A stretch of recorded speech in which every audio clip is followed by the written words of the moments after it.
भयंकर अग्निकांडरे 25 लाख टंकार सामग्री स्वाहा निया लगी बैटेरी दोकानटी दोकान सामग्री सह निआरे हुतु हुतु होई जलिला मालिक मुंडरे चिंता। सूचना अनुसार केन्दुझर जिला नरणपुर निकट जलंग डिहारे स्नेहस्मिता नायक आत्मनिर्भरशील हेबा पई ब्यांकरू ऋण नहीं एक बैटेरी दोकान करथिले।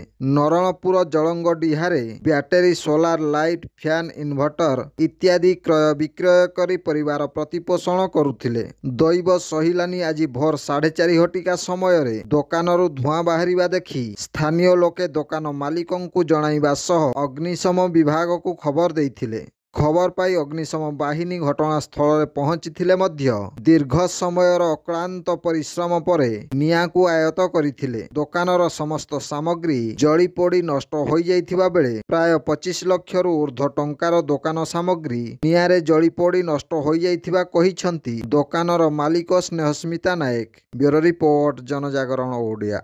वीडियो गुडी को आपण मानकु भलो लागुथिला हम चैनल को सब्सक्राइब करिवा सह लाइक शेयर करिवा को भूलंतु नाही।